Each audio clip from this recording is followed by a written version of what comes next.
Boa noite. Iniciamos mais um programa Mesa do Advogado. Neste programa, vamos abordar o assunto a atuação da mulher advogada no Tribunal do Júri, que está vinculada aos crimes contra a vida. Nossa convidada de hoje será a doutora Priscila Dias Modesto. A doutora Priscila Dias Modesto é advogada criminalista, atua no Tribunal do Júri, é pós-graduada em Direito Penal, em Processo Penal e Perícia Criminal. Eu quero agradecer à doutora Priscila Dias Modesto pelo convite de estar aqui presente neste programa Mesa do Advogado. Uma honra sempre receber a doutora, uma mulher advogada criminalista, atuante num tribunal ou numa seara muito masculinizada. Boa noite, doutora. Boa noite, Renato. Primeiramente é um prazer, tá? Obrigada pelo convite. Gostaria de agradecer aí a presença de todos que estão aqui nos assistindo, nos acompanhando. E eu tenho certeza que hoje a entrevista vai ser muito interessante, porque quando a gente fala sobre Tribunal do Júri, certamente a gente está falando com aquela pessoa que está dentro de casa, porque todo mundo se interessa sobre esse assunto. E é fato. Primeiro vamos iniciar a nossa conversa explicando para o nosso telespectador o que vem a ser Tribunal do Júri, em quais casos se atua no Tribunal do Júri. Dá um parecer, uma pequena aula para nós do que seria Tribunal do Júri. Com certeza, né? Explicando, né, de uma forma mais didática, o Tribunal do Júri é nada mais do que ele só vê crimes contra a vida, na modalidade tentada ou então na modalidade consumada. Então, esses crimes contra a vida, juntamente, muitas vezes, com os crimes conexos, né? Só existe uma exceção que não vai para o Tribunal do Júri, que são os crimes de latrocínio, que eles são julgados, né, pelo juiz comum. Entretanto, todos os outros crimes contra a vida vai para o Tribunal do Júri, a qual 7 pessoas do povo vão analisar e verificar se aquela pessoa vai ser absolvida, se ela vai ser condenada e entre outros parâmetros. O nosso telespectador sempre observa que as notícias, ou sempre estão recebendo notícias, de que determinado caso foi para o Tribunal do Júri, outro caso foi para o Tribunal do Júri.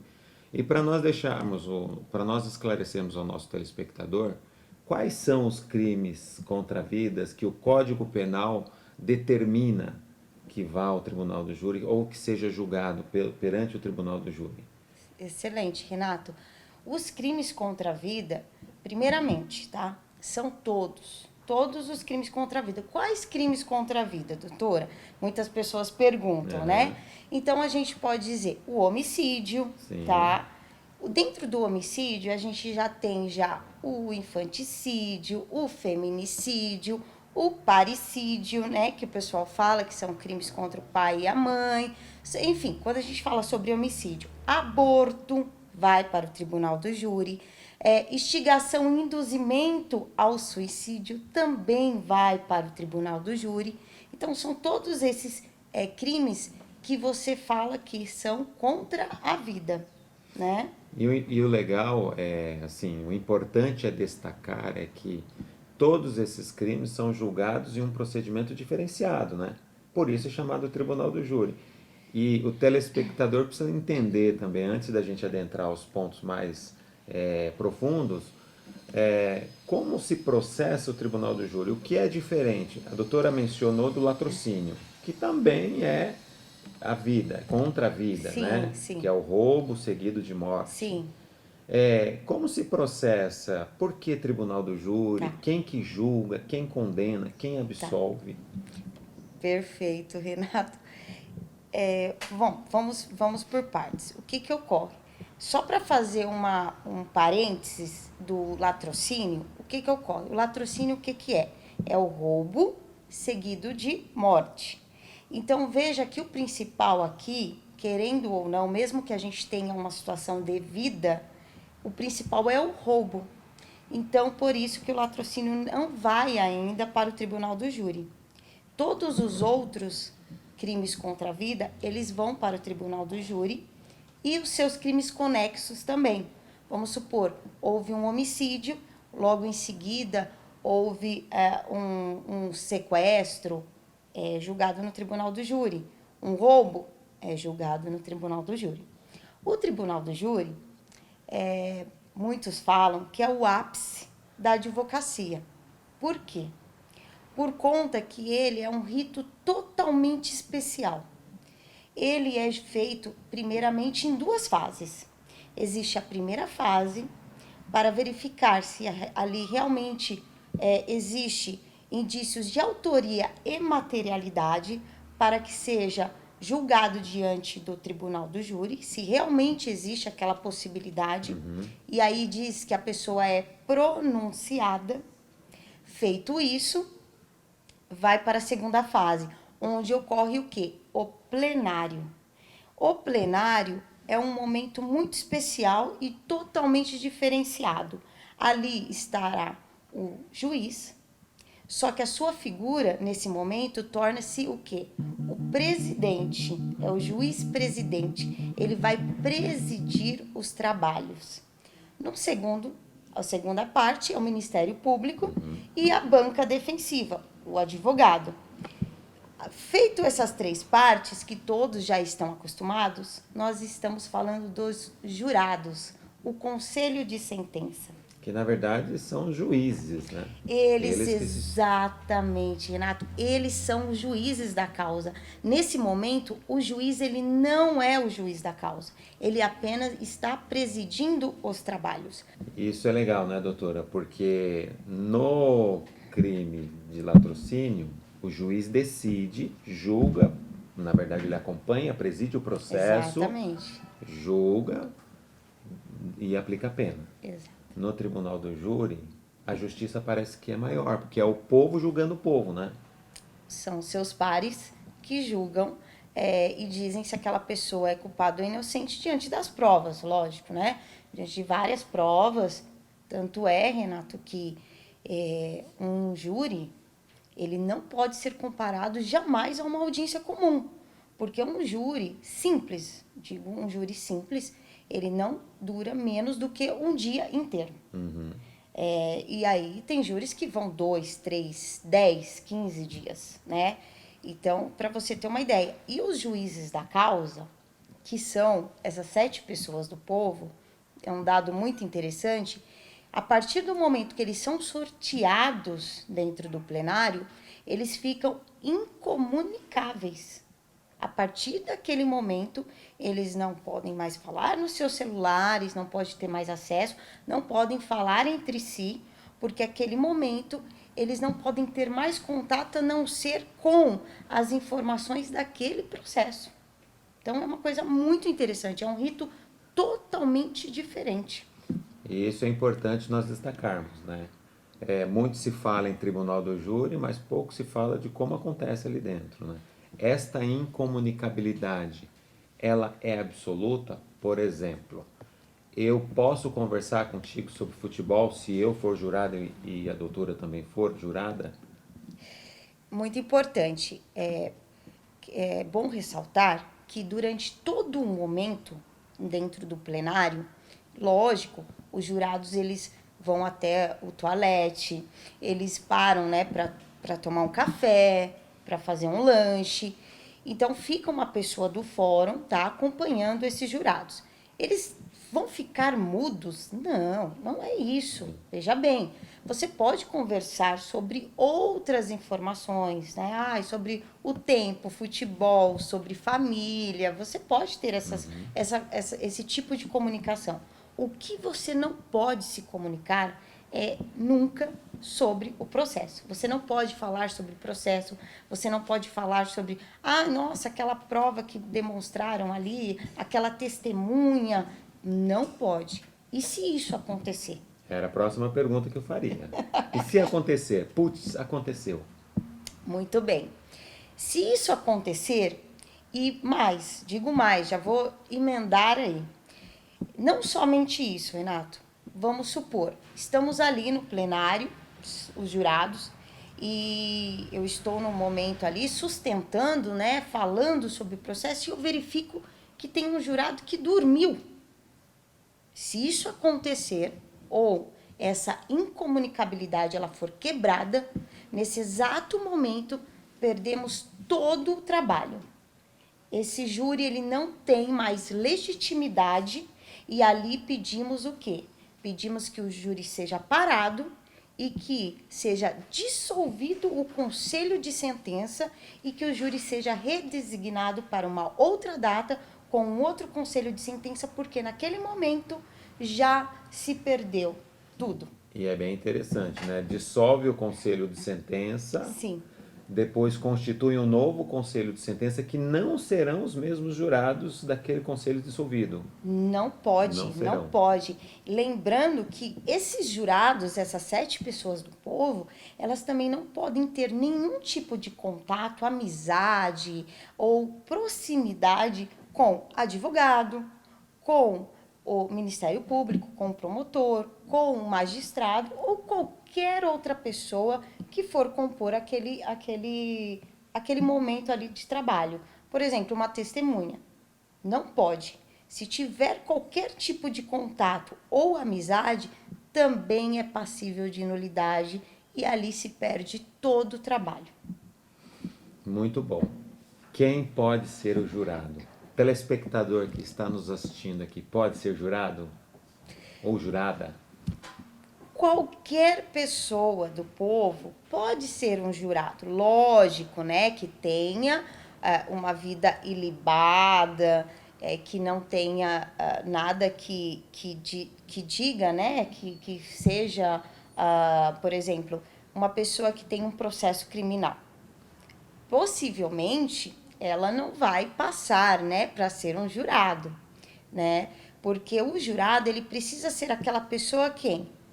Ele pode ser um pedreiro, o jurado, ele pode ser um professor, ele pode ser um jurado, pode ser um advogado? Pode também ser um advogado.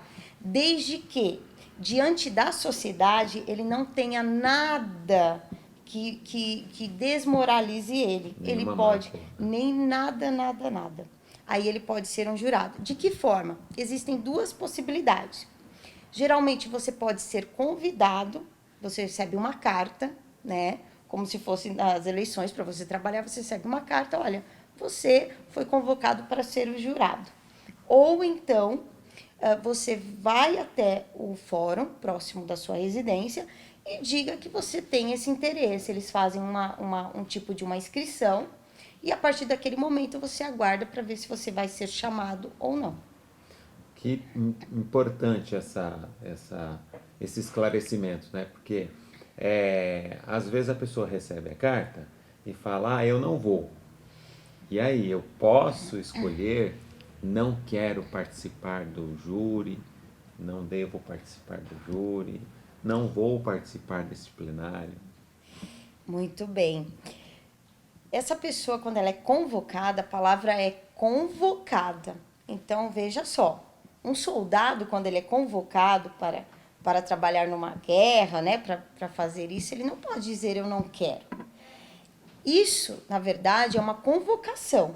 Então, se é uma convocação, você não pode, não tem como você falar assim, eu vou ficar aqui em casa. Lógico, né, que existem exceções. Sim. Vamos supor, às vezes você tem uma situação na sua casa, na sua família, que lhe impeça, desde que você consiga demonstrar, né, isso, você não pode simplesmente dizer, eu não vou ficar aqui na minha residência. Você tem que comparecer, porque você foi convocado e você precisa demonstrar de alguma forma, né, provando que você não pode fazer parte. Caso contrário, parabéns, você será um jurado, né, e você estará ali, querendo ou não, você está contribuindo para a sociedade, né, contribuindo para os seus pares. Por quê? Muito importante. Jurado não recebe salário. Sim.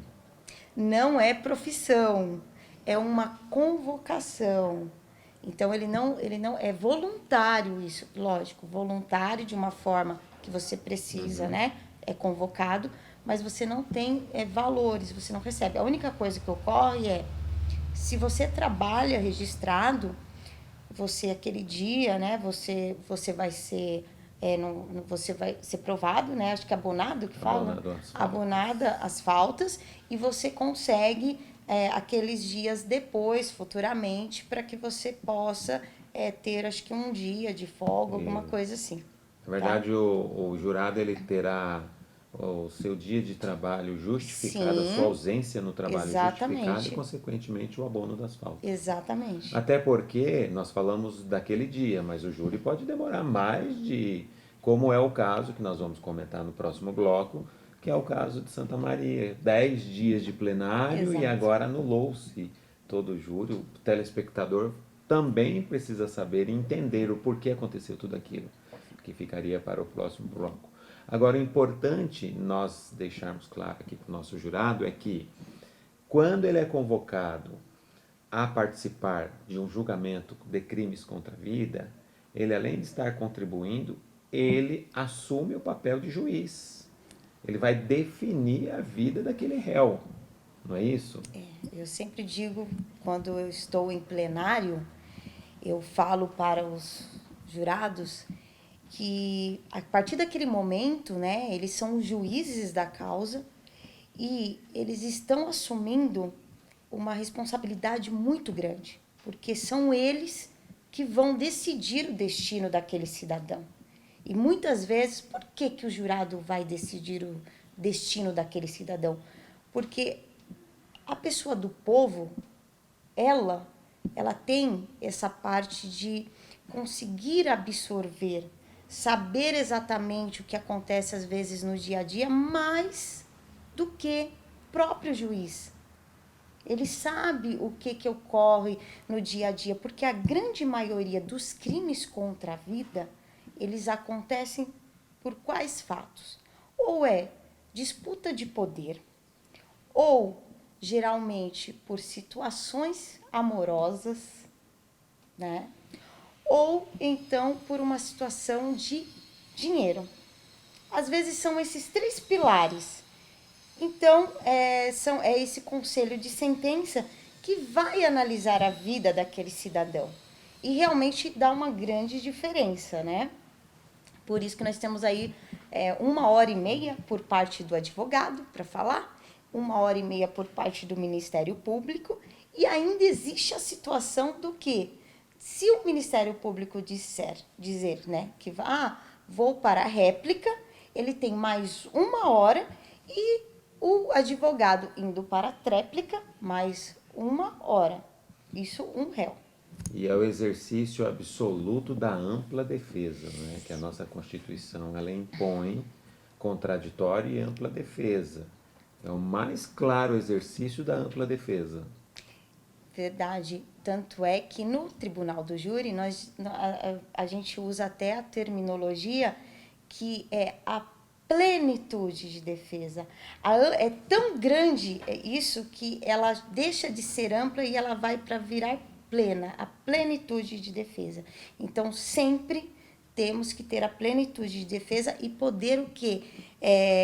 Concatenar todas as ideias, tudo que é possível, né? Para que seja a favor dos direitos daquela pessoa que está sendo julgada naquele dia. Maravilha.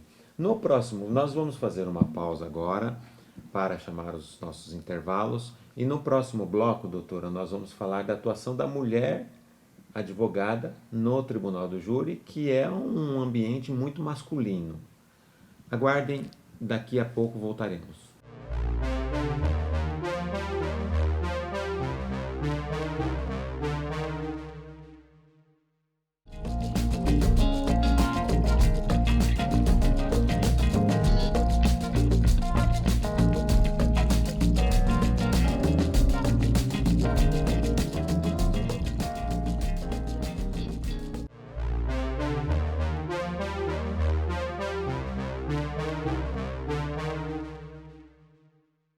Voltamos para este segundo bloco com o nosso programa Mesa do Advogado.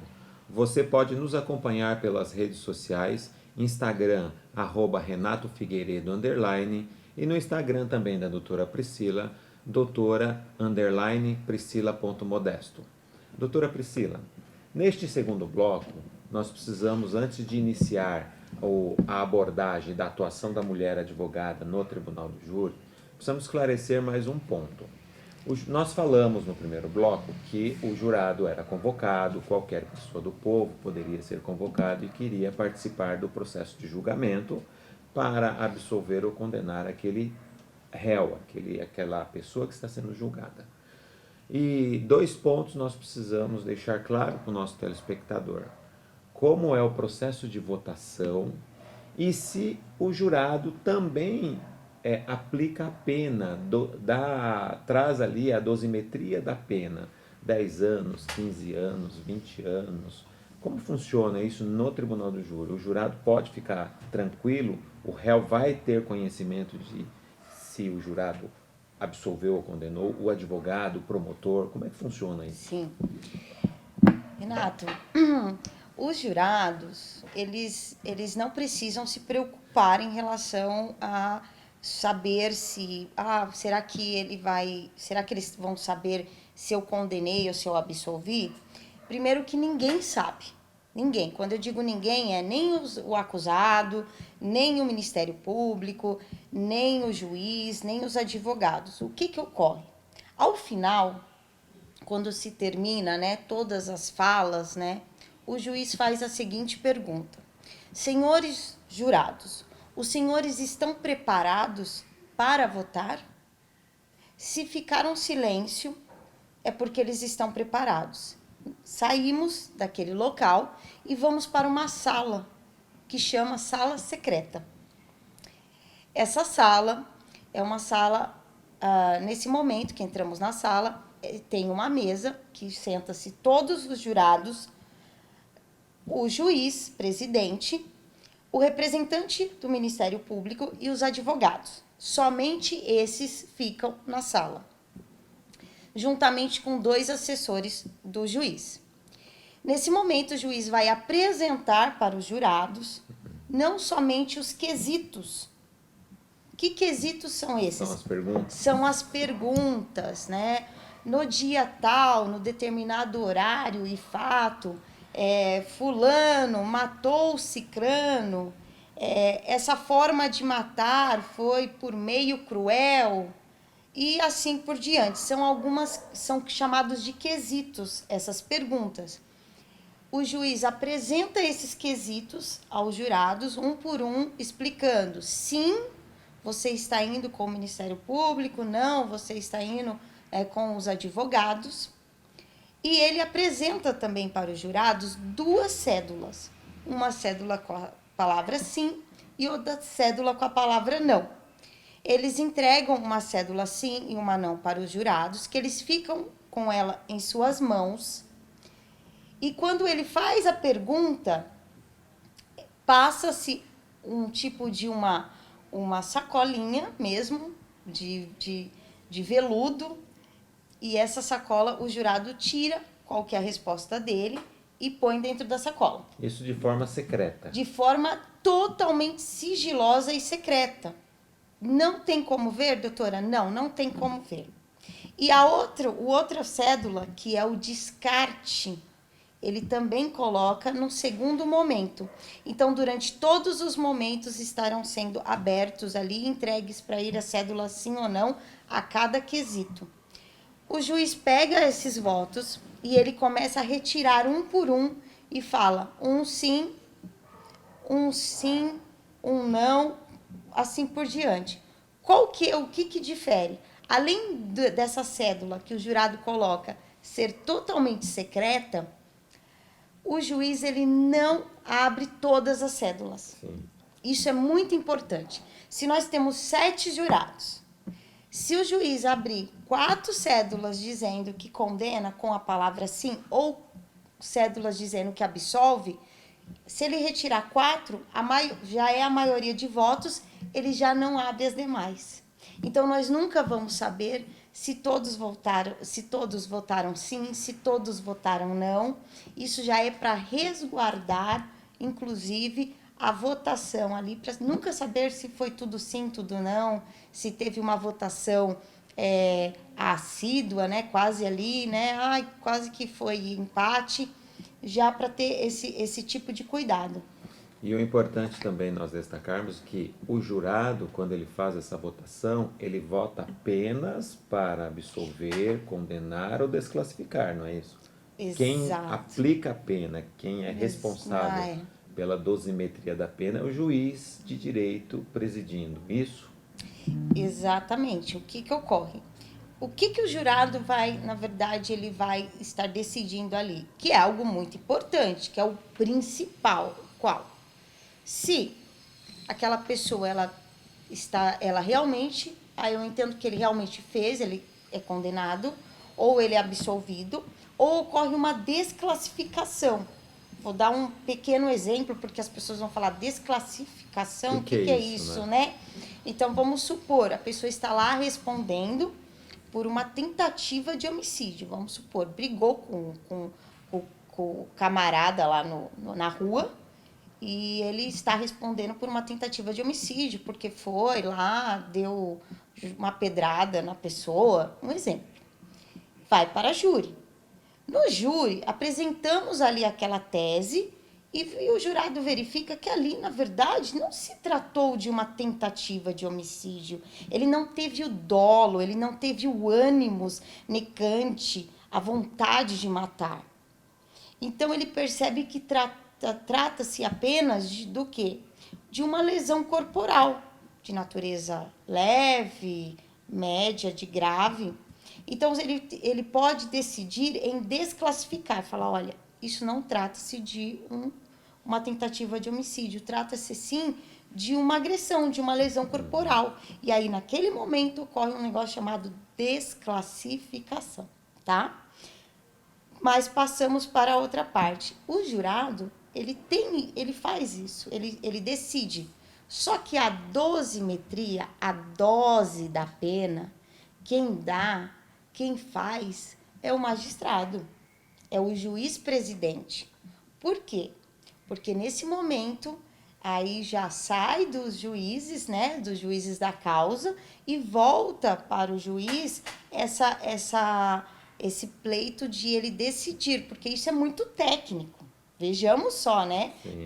Não tem como o jurado chegar e falar assim, olha, eu vou aplicar Uma 15 pena de anos, 15 ou de 10. uma pena de 10, uma pena de 20, 100 anos.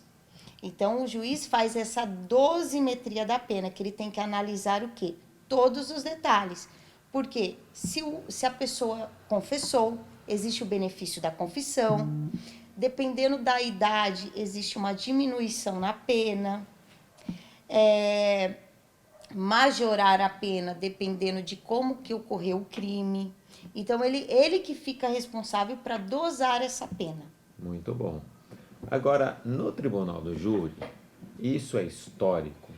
A atuação, ela sempre foi muito masculina, sempre se atuou advogados homens, promotores homens, juízes homens. E hoje nós estamos observando que a mulher, como deve ser, está cada vez mais atuante, não só na banca de defesa, como na banca do Ministério Público, acusação. Conte para nós como está sendo a atuação da doutora Priscila no Tribunal do Júri como mulher, mulher advogada, mulher criminalista. Veja só, Renato, o Tribunal do Júri, primeiramente, ele vem de uma figura, né, diante da sociedade, uma figura muito masculina. Quando nos deparamos ali com os plenários, né, verificamos de um lado o Ministério Público, composto de vários promotores de justiça, do outro lado a banca defensiva, composto por vários advogados homens. Sempre foi um meio muito masculinizado realmente. E quando você via a figura da mulher, você via a figura da mulher de forma figurativa.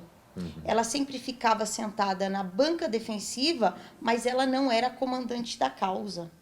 Ela às vezes não tinha nem o poder da fala. Hoje, nós estamos mudando isso. Nós estamos mudando. De que forma? Hoje na Barra Funda, um exemplo, né? Na Barra Funda, a grande maioria dos promotores, a grande maioria agora está sendo composto de mulheres. Tem em sua grande maioria. E as bancas defensivas, cada vez mais, elas estão sendo mescladas entre homens e mulheres. Só que ainda falta muito. Ainda falta muito. Ainda, hoje, quando entramos no plenário, ainda se observa, nossa, é uma mulher que vai fazer hoje a banca defensiva? Nossa, é uma mulher que está ali à frente de uma equipe de vários advogados? Nossa, mas será que ela consegue? Será que ela sabe que trata-se de um crime hediondo? Porque ainda existe essa situação da figura da mulher como ela não consegue tratar com complexidade, com casos complexos, porque ela também é a do lar, ela também tem seu filho. Você acha que ela vai conseguir lidar com isso? Ledo engano. Porque a mulher, ela tem essa sensibilidade, essa sagacidade que às vezes o homem não tem. Então, além de ela ser técnica, ela acolhe, ela vê com sensibilidade, ela chama a atenção para você se colocar no lugar do outro. E isso, às vezes, é uma característica muito feminina. Sim. Muito feminina. Mas nós não queremos ser... Eu não estou aqui para ser feminista, longe de mim. Eu estou aqui para ser profissional. Eu luto por isso, né? Eu acho que a mulher, ela cada vez mais, ela tem que lutar para ser uma profissional. E como que ela faz isso, Renato? Estudando bastante, se atualizando bastante e mostrando que se ela está ali, ela está porque ela conquistou, porque ela foi atrás. E hoje eu consigo demonstrar isso nos plenários que eu faço. E é certo que a mulher tem tão ou mais capacidade até de que certos profissionais do direito que estão lá, né? Eu sempre digo que o Tribunal do Júri, a atuação nos crimes, não é uma profissão de aventura. Ou melhor, não pode atuar pela aventura. Então a mulher cada vez mais, e ela cada vez mais está preparada para este mercado, né? Para este embate, e a gente fica muito feliz. Eu também atuo no Tribunal do Júri, eu fico muito feliz Sim. quando eu me deparo com uma banca defensiva de mulheres ou uma banca de acusação composta pelos promotores, que também são mulheres, né? E juíza mulher. Então, assim, é bastante interessante. Temos um ponto que o nosso telespectador, ele sempre fica em dúvida. Vamos falar de um caso, e agora eu gosto de falar dos casos. Nas minhas aulas de direito eu sempre falo de casos práticos, fatos ocorridos. Santa Maria, Boate Kiss. Nós tivemos ali um plenário de aproximadamente 10 dias, 4 réus foram condenados com penas duríssimas, e agora nós tivemos uma surpresa de um plenário de júri de 10 dias ser anulado. Conte para nós o que aconteceu neste caso específico. Por que houve anulação? Bom, vamos lá. Primeiro, eu acho interessante da gente falar um pouquinho sobre esse caso, para o pessoal estar se recordando um pouco, né, da Boate Kiss. Esse caso ele ocorreu em 2013, em janeiro de 2013, lá em Santa Maria, no Rio Grande do Sul. Era uma boate e nesse dia estava se apresentando, né, uma banda. E essa banda, durante a sua apresentação, ela soltou um artefato pirotécnico dentro da boate. E esse artefato, pela parte acústica interna da boate, começou a pegar fogo.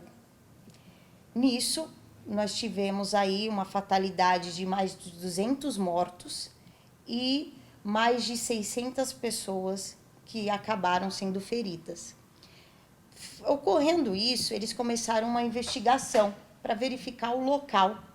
E foi constatado algumas irregularidades por onde as pessoas saíam, como que eram as portas dentro desse local, se tinha local de saída de emergência, como que era a acústica. E eles chegaram a 4 pessoas, sendo o músico, o produtor dessa banda e os 2 sócios proprietários. E diante disso, eles começaram ali um processo, né? Que se trata do processo criminal do quê? Dentro do rito do tribunal do júri. Em 2021, né, mais certamente dezembro de 2021, acompanhando todo o rito do tribunal do júri, tivemos a primeira fase, foram pronunciados, foram a plenário em 2021. Em 2021, foram 10 dias, né, de julgamento.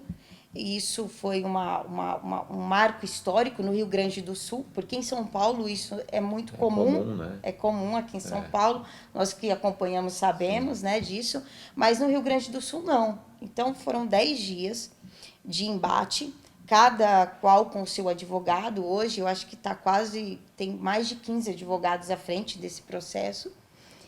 E eles foram condenados. Foram condenados em penas que variam de 18 a 22 anos. Feito isso, o que ocorre? Existe algo que chama um recurso que chama apelação. Recurso de apelação. Os advogados apelaram. E vejam só, o nosso poder judiciário, ele não é tão rápido isso, né? Então, a apelação, ela foi para o Tribunal de Justiça do Rio Grande do Sul, e foi julgada agora há pouco, né, essa apelação. Na apelação, nós temos a possibilidade, caso o advogado queira, de fazer o quê? De você sustentar lá na hora, de você ir à frente dos 3 desembargadores, porque lembrando, a apelação, ela é julgada, né, e analisada por 3 desembargadores, né? Que é um recurso. É um recurso, para o pessoal entender, é um recurso. E ela é julgada por 3 desembargadores. E foram feitas as devidas sustentações e 2 votos a 1, eles chegaram à conclusão de que deveria ser anulado aquele júri e vai ser redesignada uma nova data, né? Vai ser marcada uma nova data para um novo júri. E aí muitos se perguntam, né?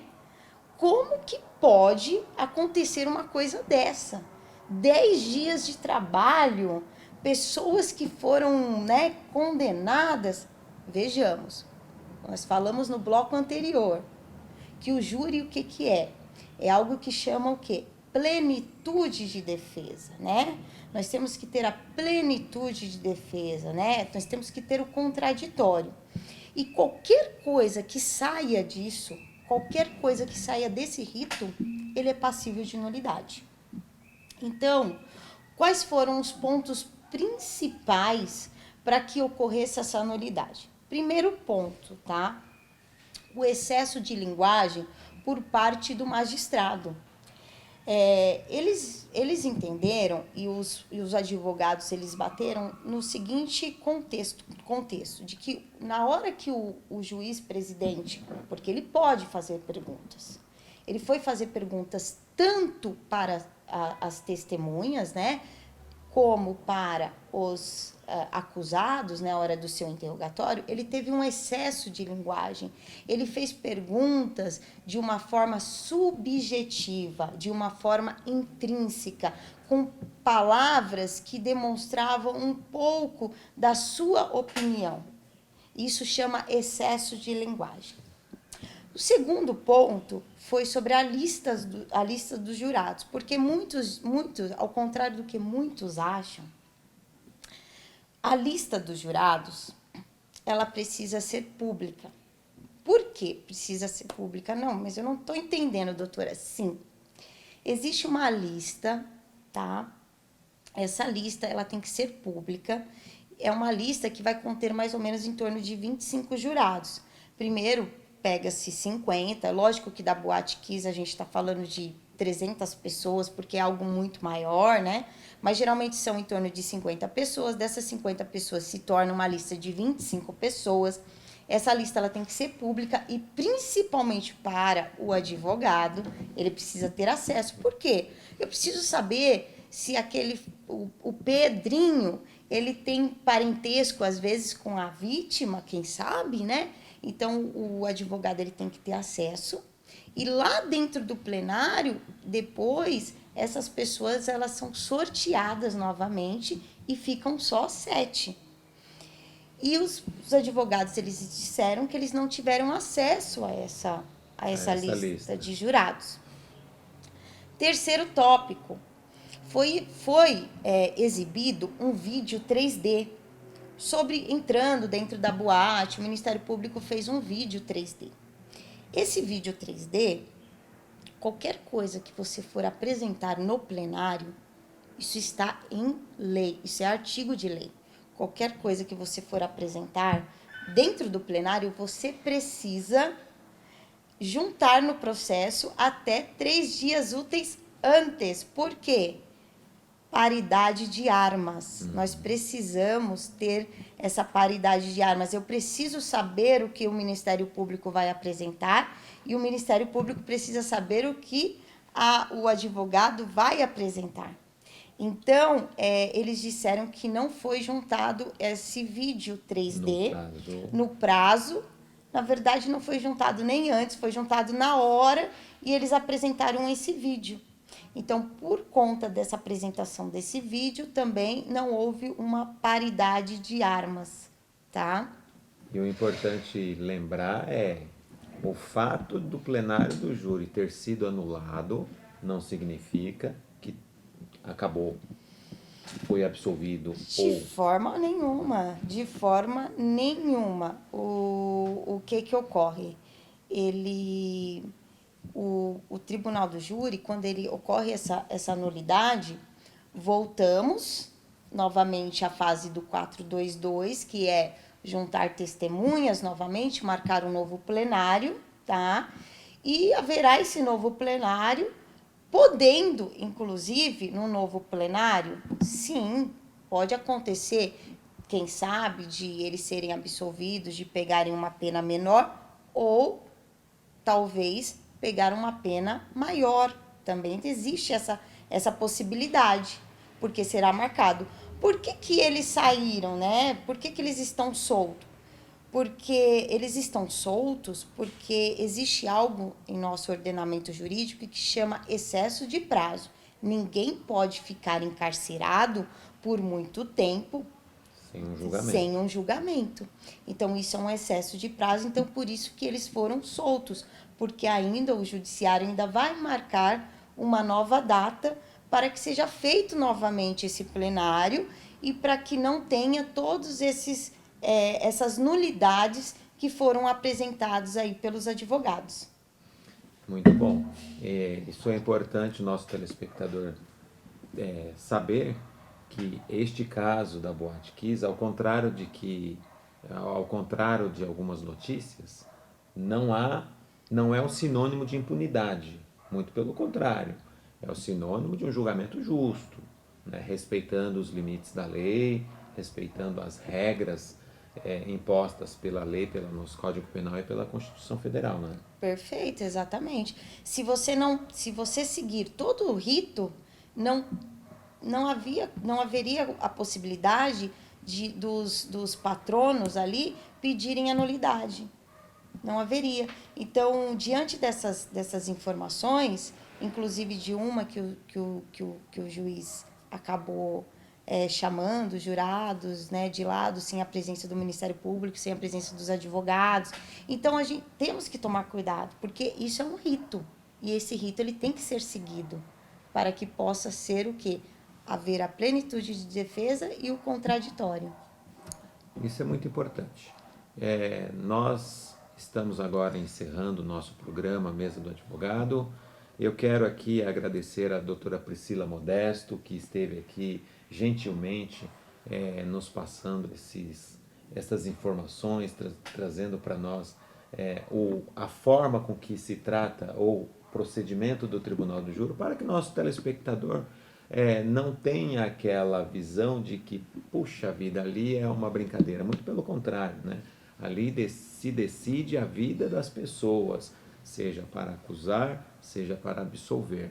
Então, doutora Priscila, muito obrigado pela gentileza de estar presente, agradeço demais e numa próxima oportunidade teremos outros assuntos a tratar que não o Tribunal do Júri, sabendo que a doutora Priscila é advogada criminalista e atua prioritariamente no Tribunal do Júri, mas em todo o processo penal, em todo o direito penal, né? Sim, Renato, eu que agradeço, o prazer foi meu. E parabéns por essa iniciativa de estar mostrando para a sociedade o que às vezes aparece aí nas nossas mídias, né? E na verdade a gente não sabe o que ocorre, né, nas entrelinhas. E a nossa profissão a gente sabe que é muito árdua, né? Sabemos que nós lidamos com as mazelas do ser humano, mas mais do que isso, né? Nós lutamos ali em prol da democracia, em prol do direito, em prol da Constituição Federal. Muito obrigada, viu? Nós é que agradecemos, você telespectador, agradeço a sua presença aqui conosco e tenham todos uma boa noite.